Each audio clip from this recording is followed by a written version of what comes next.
Que la miséricorde, la grâce et la paix te soient données de la part de Dieu par Jésus-Christ notre Seigneur.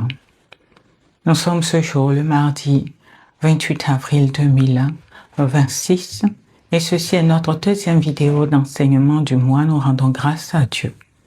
Nous vous informons d'ores et déjà que cette vidéo-ci rentre dans une parenthèse que nous avons ouverte afin de traiter, d'étudier le cri à Dieu dans la détresse suite à la demande d'un de nos frères qui nous suivent.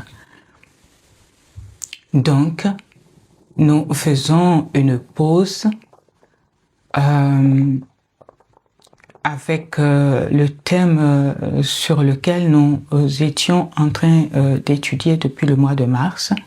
Puisse le Seigneur nous accorde sa grâce pour, parallèlement aux vidéos enseignant sur le cri à Dieu dans la détresse, continuer l'enseignement avec le thème sur lequel nous travaillons depuis le mois de mars. Ceci étant dit, nous allons rapidement commencer cette étude. Que le Seigneur nous vienne au secours. Le thème de ce jour, comme nous venons de le dire, est le cri à Dieu dans la détresse, et le sous-thème, la dépendance totale à Dieu. Et pour cela, nous allons prendre le psaume 18, verset 7, pour commencer notre étude. Allons-y voir ce que nous dit ce passage biblique. Dans ma détresse, j'ai fait appel à l'Éternel, j'ai crié à mon Dieu. De son palais,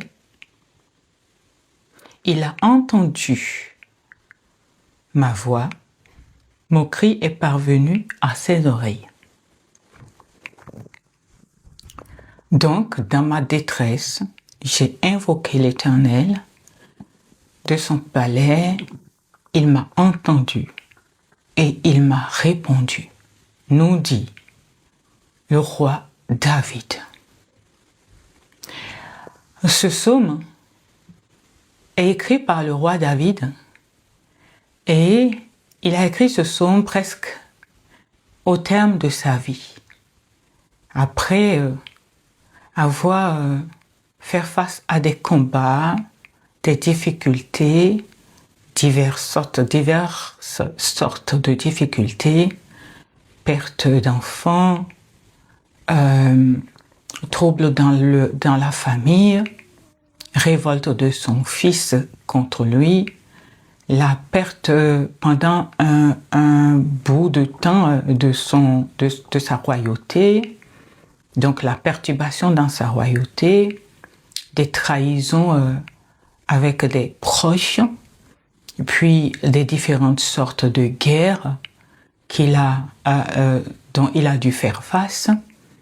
À la fin, presque à la fin de sa vie, il fait le point et il écrit ce psaume pour rendre grâce à Dieu.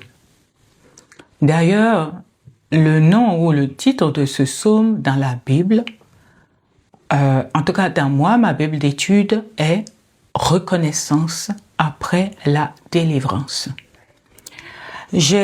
Par la grâce du Seigneur, nous avons pris ce verset biblique afin de vraiment montrer, prouver que l'Éternel délivre réellement ceux qui lui font confiance et qui lui font appel. Ceci étant dit, nous allons poser cette question qui nous donnera la vérité centrale de cet enseignement. Qu'est-ce qu'un cri? Qu'est-ce qu'un cri à Dieu? Un cri à Dieu, c'est une reconnaissance spirituelle lucide de ses limites et de la souveraineté et de l'autorité suprême de Dieu, notre Créateur. Le cri à Dieu n'est pas une faiblesse. Et nous savons, frères et sœurs, vous et moi, que nous sommes dans un monde où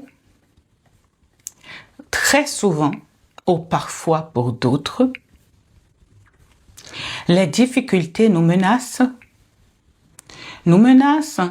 et sérieusement menacent de nous noyer, pareil à de grandes eaux. Et nous voyons que David sait que Dieu seul peut le sauver et lui a toujours fait appel. Et donc, il, à la fin de sa vie, vient confirmer par cette reconnaissance à Dieu que durant toute sa vie, il n'a pas à un seul moment fait appel à Dieu et que Dieu ne l'a pas entendu. Qu'à chaque fois qu'il a fait appel à Dieu, que Dieu seul l'a toujours sauvé de ses ennemis. Quand il était délaissé, quand il était faible et sans défense, il s'était toujours tourné vers Dieu. Quand nous espérons que Dieu nous fera rapidement sortir de l'épreuve, frères et sœurs, rappelons-nous qu'il peut soit nous en délivrer directement, soit nous aider à traverser ces épreuves-là qui nous menacent. Dans un cas ou dans un autre, gardons à l'esprit, sachons et gardons à l'esprit que la protection de Dieu est la seule meilleure protection que nous puissions trouver dans ce monde, ici-bas, où nous sommes tous des pèlerins. Sachons-le et gardons-le à l'esprit que Dieu ne nous abandonnera jamais, Dieu n'abandonne jamais celui qui place sa confiance en lui, celui qui l'invoque, celui qui fixe son regard, son cœur, son âme et son esprit sur lui, jamais Dieu ne l'abandonne. Qu'est-ce que nous sommes en train de dire par là? Qu'il est très important d'avoir foi en notre Créateur, en Dieu, pour nous les chrétiens, parce que moi, je suis servante de Dieu. Jésus-Christ m'a envoyé pour prêcher sa parole. Donc, je prêche pour ceux qui ont envie de connaître Dieu, de connaître comment on marche avec Dieu, ceux qui ont envie de découvrir Dieu ou ceux qui sont déjà dans ce processus, qui le connaissent ou qui croient le connaître, mais qui ne le connaît pas encore ou qui le connaît sans savoir comment on marche avec lui. Je prêche pour cela parce que c'est pour eux que Dieu m'a envoyé. Mais n'importe quelle personne qui a envie de marcher avec le Seigneur, mon message les concerne tous et pour tous. Vous tous, vous êtes les bienvenus. Donc, je disais qu'il est important de s'appuyer sur Dieu quand on est en difficulté. L'unique moyen d'être délivré du mal, c'est de demander à Dieu son aide, sa force, le secours de son Esprit Saint pour avoir une clarté, pour avoir un cœur, un esprit éveillé, avisé pour prendre les bonnes décisions, la bonne direction. Donc nous voyons que ce psaume, au travers de ce psaume, David rend témoignage à son Créateur qu'il est fidèle. Qu'il est fidèle et que jamais, au grand jamais, il n'a changé. Il n'a trouvé en son Dieu une ombre de variation, mais qui n'a vu que sa fidélité durant tout le temps que lui, David, lui a fait confiance et a marché avec lui. C'est un exemple à suivre, mes frères et sœurs. Donc, David vient écrire ce psaume pour remercier Dieu pour ses hauts faits et ses bénédictions qu'il lui a accordées. Mais les cris, il y en a de différentes sortes. Nous allons en premier lieu voir la qualité du cri. La qualité du cri. Selon les Saintes Écritures, le cri n'est pas un simple mot prononcé. C'est un mouvement du cœur qui est composé de 3 dimensions. Nous allons voir la première dimension. Première dimension, c'est un cri sincère, une vérité intérieure. Donc, moi, je vous donne un exemple par rapport à ma propre vie. J'étais dans certaines difficultés que je tais. Mais je crie à Dieu sans totalement m'ouvrir. Parce qu'il y a des choses que j'avais peur de dire à Dieu, parce que j'avais peur de peut-être blesser Dieu, et ceci et cela. Et un jour, j'ai eu une vision par songe. Je me suis vue aller au médecin, le gynécologue. J'arrive chez le gynécologue et je me cachais. Je ne voulais pas me déshabiller devant le gynécologue. Donc je me cachais. Dans ma vision, je me cachais du gynécologue. Il était là, il me regardait et comme il voyait que je me cachais, je ne voulais pas m'ouvrir totalement, me mettre à nu totalement devant lui. Il prend ses bagages et il part. Et en partant, il me dit, quand vous serez prête à vous mettre à nu, je viendrai. Moi, j'ai pour habitude que souvent, Dieu m'a fait la grâce de, me donner l'explication des visions qu'il me donne avant même que je sorte des visions. Et le Saint-Esprit, le Seigneur m'a dit, tu es malade et tu viens voir le médecin, mais tu ne veux pas te mettre à nu devant le médecin et lui dire tout ce dont tu souffres pour que justement tu aies le soin adapté à ton mal. Croyez-moi, quand je suis sortie de cette vision, je savais au fond de moi que le Seigneur, ce qu'il m'a montré est une totale vérité. Je me suis assise, j'ai parlé avec ma fille, j'ai discuté avec ma fille. Et le jour-là, quand je discutais avec ma fille, j'étais en larmes, je criais de toutes mes forces, j'étais en larmes, je pleurais de toutes mes forces, je criais de toutes mes forces. Et je disais, Seigneur, en moi, il y a une météo que je ne maîtrise pas. C'est terrible. Je passe d'une émotion à une émotion. Je passe d'une émotion à une émotion. Et toutes ces émotions sont en train de me détruire, de me ruiner. Et j'ai crié, j'ai dit, Seigneur, il faut que tu me sauves, c'est aujourd'hui, c'est aujourd'hui. On était premier jeudi. Quand j'ai pleuré parce que la veille, j'ai eu cette vision. Vous savez ce qui s'est passé? Je vais vous le dire. Quand j'ai fini de pleurer, sur les conseils de ma fille qui m'a dit, maman, tu as compris la vision, ce que le Seigneur t'a dit. Et ce que tu viens de faire, le cri que tu viens d'envoyer, c'est exactement ce que Dieu attendait de toi. Le même soir, à la messe du premier jeudi, l'Éternel m'a délivré. Le même jour, le même soir, parce que mon cri était sincère. Je ne m'étais plus caché à Dieu. Je lui avais tout dit, tout, absolument tout dit. Je ne peux pas vous dire tout ce que j'ai dit à Dieu. Je n'ai dit qu'une seule partie. C'est pour vous dire quoi? C'est pour vous dire que quand tu cries sincèrement à Dieu, tu dois te mettre totalement à nu. C'est ça. Le cri sincère, la vérité intérieure.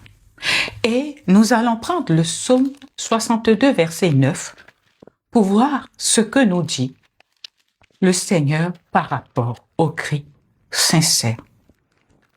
Psaume 62, verset 9. En tout temps, peuple, confiez-vous en lui et penchez votre cœur devant lui. Donc, répandez votre cœur devant lui. Dieu est notre refuge. Donc, Dieu, vous voyez par là que Dieu ne répond pas à la performance, mais qu'il répond à un cœur sincère. Il répond à un cœur sincère. Donc, quand vous criez vers Dieu, si vous voulez que Dieu vous entende, que votre cri soit sincère. J'ai volé, je le dis à Dieu. Je souffre parce que je vole, je le dis à Dieu. Je souffre parce que je mens, je le dis à Dieu. Je suis en difficulté parce que je suis adultère, je le dis à Dieu. Je suis en difficulté parce que je vole Dieu dans les dîmes, je le dis à Dieu. Je suis en difficulté pour quelque chose, je le dis à Dieu. Quel que soit ce que c'est, j'ouvre mon cœur, mon gosier et je déverse tout devant Dieu. Je lui montre que me voici nu, babaraba, devant toi. Fais de moi ce que tu veux, mais sauve-moi. Donc, un exemple. Le cri, la qualité du cri est basée sur cinq points. Les voici.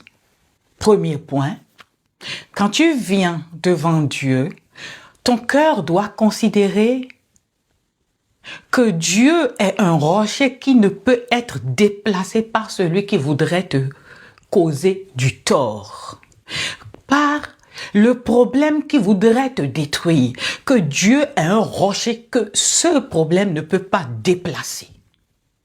Non, un rocher qui te protège, que ce problème, cette difficulté que tu rencontres ne peut pas déplacer. 2. Ton cœur doit être dans la disposition, dans la pensée que Dieu est la seule forteresse sûre, c'est-à-dire un endroit sûr, inaccessible à ton ennemi, au problème que tu rencontres, à l'ennemi, à celui-là ou à cet esprit qui te veut du mal et qui veut t'engloutir. 3. Ton cœur doit être dans la disposition, dans la pensée, que Dieu est le seul bouclier qui fait obstacle entre toi et ce problème-là et ce mal. Le seul bouclier. Allez chercher la définition de bouclier pour comprendre ce que signifie cela. Le bouclier te protège. Dieu est le seul qui te protège face à ce mal qui veut te ronger. 4. Ton cœur, ton âme et ton esprit doivent être dans la disposition, dans la pensée que Dieu est la seule force qui sauve et qui peut te sauver. Le seul symbole de grande puissance d'autorité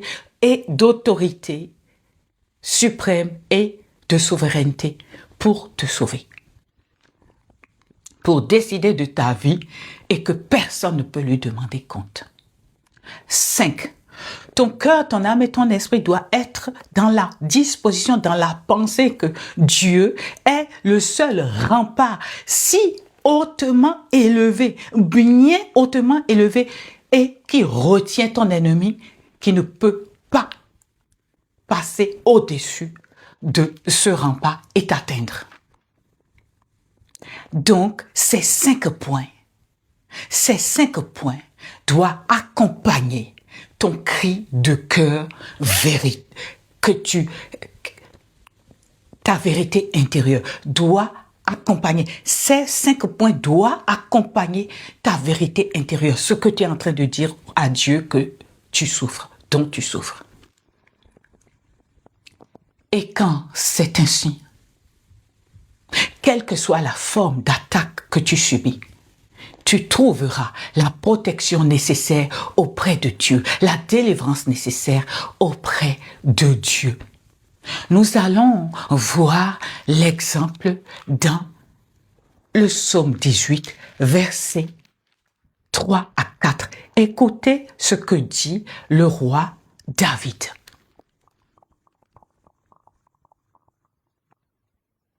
Psaume 18, versets 3 à 4. Oui, c'est lui mon rocher et mon salut, ma forteresse. Je ne serai guère ébranlé. Jusqu'à quand vous jetterez-vous sur un homme pour chercher, tous à l'abattre comme un mur qui penche, comme une clôture qui s'écroule? Donc, il est convaincu que Dieu est sa délivrance, sa force, son salut. Et Dieu lui a toujours bien rendu. Deuxième nature de cri. Le cri urgent. Donc, prendre conscience de son besoin. Est-ce que ton cri est urgent? Est-ce que ton cri est vital? Est-ce que ton besoin est urgent? Est-ce que ton besoin est vital? Est-ce que ta vie en dépend? Par exemple. Et pour cela, nous allons prendre le psaume 70, verset 2. Parce que quand ton besoin est vital, quand ton besoin est urgent, écoute ce qu'il faut faire. Comment adresser ta prière à Dieu. Psaume 70, verset 2. Ô Dieu, délivre-moi sans tarder, Éternel. Viens vite à mon aide. D'accord? Donc, quand tu viens devant Dieu pour avec un cri urgent, pour un besoin urgent, tu lui dis, mon besoin, mon Père, mon Dieu est urgent. Délivre-moi urgemment. Et tu mets en place une intensité spirituelle, pas de tiédeur. Par exemple, tu peux mettre en place un jeûne de 3 jours. Tu peux mettre en place un jeûne de 7 jours. Tu demandes le secours du Saint-Esprit pour prier 3 fois dans une journée, 4 fois, 5 fois, 6 fois, 7 fois. Privilégie la prière de la nuit. À partir de 1h du matin, tu es en éveil devant le Seigneur. Tu pries jusqu'au matin 6h. Et tu clôtures ta prière sur 3 jours, 7 jours. Si tu peux par le secours du Saint-Esprit. Tu finis ta prière, tu fais ton action de grâce parce que tu sais que Dieu t'a entendu. Et tu vas voir un miracle. Crois-moi, mon frère, ma sœur, j'ai expérimenté Dieu sous toutes ses formes. J'ai expérimenté Dieu par tous les moyens. Et je peux te dire que il entend la prière de ceux qui viennent devant lui, faibles, seuls, et qui lui font confiance, dont le cri est intérieurement vrai. D'accord? Criez vers Dieu, lui seul vous sauvera. Troisième sorte de cri, le cri orienté vers Dieu seul.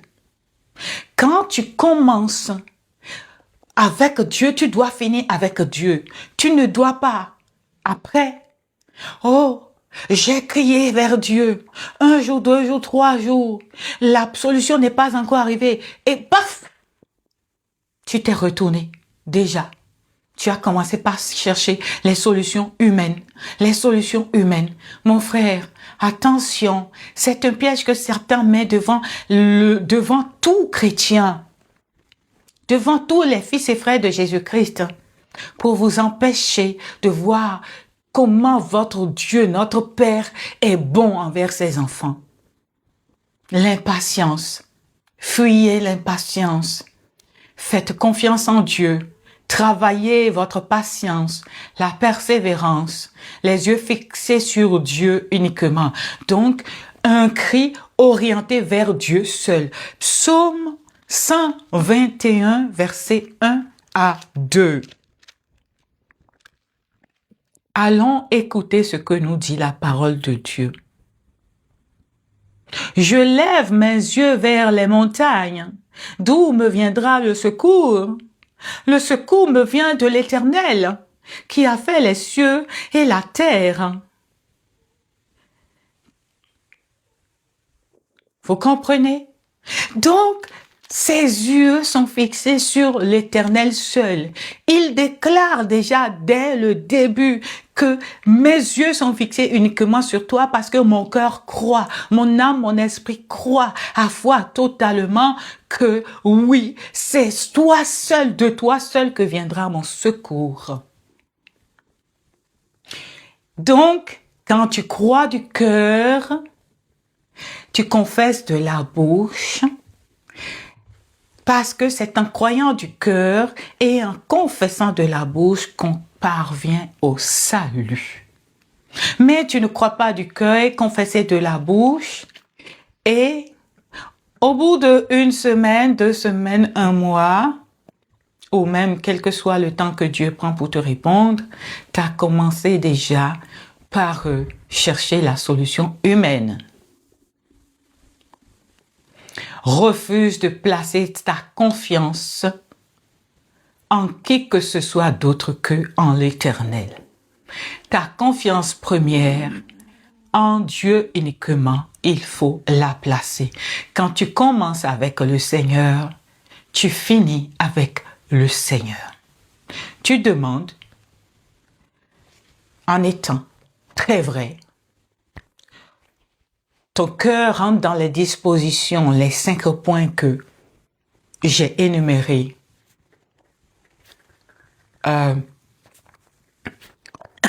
J'ai énuméré dans la vidéo. Puis, examine ton besoin. Est-ce que c'est un besoin urgent? T'envoies un cri urgent et tu fais confiance en Dieu. Tu te mets dans une spiritualité intense. Donc, tu peux par exemple, comme je l'ai dit, mettre un temps de prière, privilégier quand vous êtes en difficulté, que vous cherchez la solution auprès de Dieu, privilégier les prières de nuit. Et quand tu as fait ça, oriente ta pensée, ton esprit, ton espérance, ta foi, ta confiance, ton cri, ta demande vers Dieu seul. Refuse d'aller à droite et à gauche et demande sans cesse le secours du Saint-Esprit pour pouvoir patienter jusqu'à ce que Dieu se révèle et te fasse grâce au nom de Jésus. Nous voyons que ce psaume 121, versets 1 à 2, et même la suite, exprime à la fois l'assurance et l'espoir que l'Éternel protégera les siens jour et nuit. Il n'a pas seulement créé les montagnes, mais aussi le ciel et la terre. Donc, nous pouvons nous appuyer sur une puissance, la plus haute puissance qu'est Dieu. Pourquoi nous appuyer sur une puissance inférieure à celle de Dieu? Évitons cela. Le Tout-Puissant veille sur nous sans se laisser distraire ni décourager. Nous sommes donc en sécurité. Nos besoins ne dépassent jamais les capacités du Seigneur. Nous allons continuer sur ce même thème et sous-thème la semaine prochaine, par la grâce du Seigneur. Mais avant de m'arrêter là, il m'est important de vous donner quelques balises pour la route. Tout ce dont nous avons besoin, mes frères et sœurs, se trouve en Dieu et en lui seul. Pourquoi? Il est l'Éternel, Jéhovah Jireh. Il est Dieu, celui qui connaît nos besoins et le seul qui pourvoit, nous dit Philippiens chapitre 4, verset 19. Notre Père, notre Dieu, il est Jéhovah Nissi, le Seigneur de la victoire. Il est notre étendard et notre bannière, car quand l'ennemi viendra, l'Esprit de l'Éternel, notre Dieu, notre Père, le mettra en fuite, nous dit les Saintes Écritures, la parole de Dieu dans Ésaïe, chapitre 59, verset 19. L'Éternel, notre Dieu et notre Père, il est Jéhovah Shalom, celui qui nous guérit. Quelle est ta maladie que Dieu ne peut pas guérir? Il est celui qui nous donne la paix. Quelle douleur! Jéhovah Shalom est le Dieu de paix. Notre Père, le Dieu de paix. Quel est ce qui te tourmente que Dieu ne peut pas venir lui dire stop? Laisse la paix à mon fils. Jésus-Christ, de ma part, lui a donné la paix. Je renouvelle cette paix. C'est notre Dieu, notre Père, Jéhovah Shalom, le Dieu de paix, qui fait ça dans notre vie. À celui qui est ferme dans ses sentiments, tu assures la paix parce qu'il se confie en toi, nous dit les Saintes Écritures, la parole de Dieu dans Ésaïe, chapitre 26, verset 3. L'Éternel, notre Dieu, notre Père, il est Jéhovah Shammah. Jéhovah Shammah.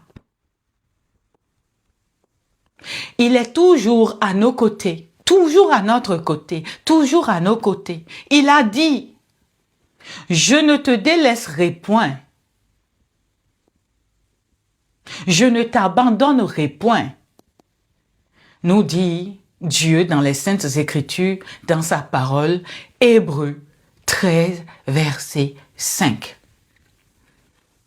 Notre Dieu, notre Père, l'Éternel, est Jéhovah Sabaoth, notre puissant libérateur. David dit, j'ai cherché l'Éternel, il m'a répondu, il m'a délivré de toutes mes frayeurs. Nous dit les Saintes Écritures, la parole de Dieu dans Psaume, chapitre 34, verset 5. Il est Dieu, l'autorité suprême, l'Éternel grand roi souverain, notre Dieu, et rien n'est au-dessus de lui. Il agit et personne ne peut lui demander pourquoi tu sauves quelqu'un de ma main. Il est aussi le rémunérateur de ceux qui le cherchent, nous dit Dieu par ses saintes écritures, sa parole vivante, dans Hébreux chapitre 11, verset 6. Et dans Cantique des Cantiques, chapitre 1, verset 4, il nous dit, la parole nous dit ceci, nous nous égayerons, nous nous réjouirons à cause de toi, notre Dieu. Alors, mon frère, ma sœur, ne tremble plus. Ne cherche du secours nulle part que en Jésus-Christ, notre Seigneur, qui est le Dieu qui s'est fait homme. Le Créateur, notre Dieu, le Père Céleste, qui s'est fait homme. Car il est la parole de Dieu et la parole de quelqu'un, c'est la personne. Alors, mon frère, ma sœur, ne crains rien. Fais confiance en l'Éternel, rien n'est au-dessus de lui. Je rends gloire à Dieu, je rends grâce à Dieu pour m'avoir permis de faire cet enseignement ce jour, parce que c'est vrai que ce mois d'avril, je n'ai pas pu faire les 4 vidéos que je dois faire le mois, par mois, mais toute chose concourt au bien de ceux qui aiment Dieu. Alors, je rends gloire à l'Éternel. Je rends grâce à son Fils Jésus notre Seigneur. Je rends gloire à son Fils Jésus notre Seigneur. Je rends gloire à la Sainte Trinité. Je rends grâce à la Sainte Trinité. Et je dis, l'Éternel est ma force. Il m'aidera dans l'œuvre qu'il m'a confiée. Frères et sœurs, recherchez l'Éternel tant qu'il est encore temps. Il a dit, vous me chercherez et vous me trouverez si vous me cherchez de tout votre cœur. Alors cherchez l'Éternel de tout votre cœur, de toute votre âme, de tout votre esprit, de toutes vos forces. Il est fidèle. Il n'est pas comme un papa de ce monde qui peut trahir, une maman de ce monde qui peut trahir, un enfant qui peut trahir, une soeur, un frère qui peut trahir, un associé qui peut trahir, une femme, un mari qui peut trahir, un ami qui peut trahir, un voisin qui peut trahir, un oncle, une tante qui peut trahir, un neveu, une nièce qui peut trahir, une personne qui peut trahir. Il n'y a pas l'ombre de variation en l'Éternel. Il est fidèle. Et ceux qui l'invoquent avec droiture, avec confiance et qui ne se détournent pas après l'avoir invoqué, il leur répond toujours. Alors, ayez la sagesse et ça ne se trouve que dans la parole de Dieu parce que Dieu seul donne la sagesse puisqu'il est le Dieu en qui est la sagesse et il en donne. Alors, restez accrochés à ce Dieu, notre Père, et ça se passe que par sa parole. Demeurez dans l'étude de la parole afin d'acquérir la sagesse et l'intelligence qui vous porteront dans le chemin où vous trouverez et garderez la paix afin de bâtir avec le Seigneur, le secours du Saint-Esprit, une vie forte, une vie en bonne santé, une vie complètement, totalement restaurée, une vie fortifiée, une vie harmonieusement prospecte au nom de Jésus. Que ceux qui ont des oreilles pour entendre, entendent et que comprennent les cœurs à qui il est donné de comprendre. Merci.